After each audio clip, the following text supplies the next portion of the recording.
Corona का पूर्ण रूप से खात्मा करने के लिए एमपी के सीएम शिवराज सिंह चौहान दिन रात मेहनत कर रहे थे और इसी मेहनत के चलते वो दिन रात दमोह घूमे, पश्चिम बंगाल घूमे, असम घूमे कि कोई ऐसा उपाय मिल जाए कि कोरोना का पूर्ण रूप से खात्मा कर दिया जाए।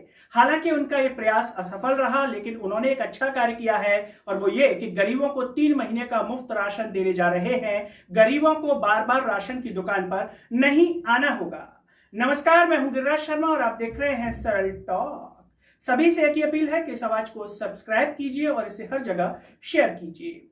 एमपी के सीएम शिवराज सिंह चौहान गरीबों को मुफ्त राशन की व्यवस्था कर रहे हैं, लेकिन वहीं पर मिडिल क्लास के मन में कई तरीके के सवाल पैदा हो रहे हैं।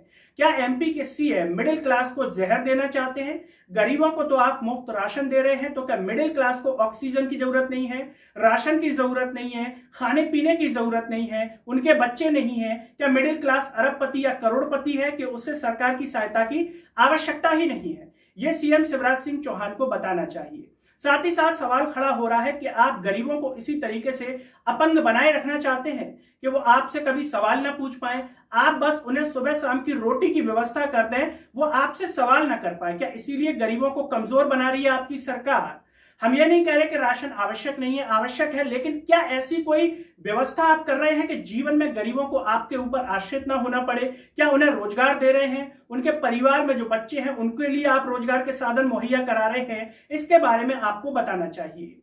एमपी की सरकार जो है कई करोड़ परिवारों को काढ़ा भी बांटने वाली है। घर में रहिए, काढ़ा पीजिए, एंजॉय कीजिए, बस सरकार से सवाल मत कीजिए कि आपने 1 साल क्या किया। भाई सरकार आपको काढ़ा दे तो रही है, पीजिए ना, बढ़ाइए अपनी इम्यूनिटी। और क्या आवश्यकता है सवाल पूछने की? इसके साथ ही साथ शिवराज सिंह चौहान जी की अब नींद जाग गई है। वो एकदम चिंतित हो गए कोरोना को लेकर के, और इसी चिंता के चलते उन्होंने जिले के सभी कलेक्टरों से मीटिंग कर डाली। मीटिंग में महत्वपूर्ण बातें की। उन महत्वपूर्ण बातों में उन्होंने ये कहा कि हम जानते हैं कि ये चुनौतियों का समय चल रहा है, चुनौतियों से आप सभी जूझ रहे हैं, लेकिन जनता की सेवा करने का ऐसा मौका कम ही मिलता है।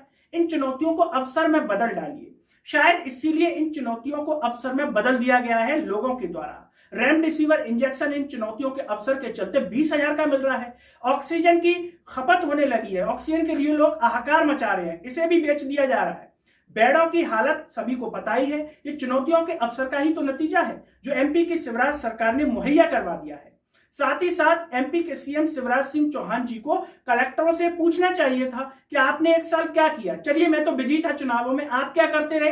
1 साल आपने कोरोना को लेकर क्या काम किया है? अगर काम नहीं किया है तो मैं तत्काल प्रभाव से आपको जो है ड्यूटी से मुक्त कर रहा हूं। ऐसा निर्णय वो ले ही नहीं पाए, ना बोल पाए, ना पूछ पाए। आखिर कलेक्टर कर क्या रहे हैं? क्या केवल गाइडलाइन जारी करके केवल अपने आप को सीरियस होने का जो है ढोंग कर रहे हैं? हकीकत में कुछ नहीं कर रहे। दिन और रात एक गाइडलाइन निकाल देते हैं, उसमें कुछ बातें चेंज कर देते हैं, फायदा होगा नहीं होगा वो जाने। शादी की परमिशन नहीं देंगे, ऐसे कर रहे हैं जैसे बहुत बड़े योद्धा उसमें तोप घुस जाएंगी कि हम शादी की परमिशन नहीं देंगे, लेकिन नेताओं को हम रैली की परमिशन जरूर देंगे, क्योंकि उससे कोरोना नहीं फैलेगा, आपकी शादी से कोरोना फैल जाएगा। भाई उनकी शादियों में अड़ंगा आप डलवा रहे हैं, तो आपने 1 साल क्या किया? इसके लिए आप जिम्मेदार नहीं है क्या? आप इसके लिए क्या दंड भुगतने को तैयार है? ये जिले के कलेक्टरों को बताना चाहिए कि हम इसके लिए ये दंड भुगतेंगे। एमपी के सीएम शिवराज सिंह चौहान जी ने अच्छा निर्णय लिया है। गरीबों के लिए संकट के समय में उन्हें राहत मिलेगी, लेकिन मिडिल क्लास के लिए आप किस प्रकार का जहर दे रहे हैं? क्या उन्हें मारना चाहते हैं इस जहर के द्वारा? उन्हें रोजगार न देकर के आप मारना चाहते हैं? उन्हें पढ़ा लिखा न करके शिक्षा व्यवस्था को ध्वस्त करके आप उन्हें मार देना चाहते हैं? घरों में कैद करके आप उन्हें मार देना चाहते हैं? क्या इस तरीके का जहर दे रहे हैं आप मिडिल क्लास को?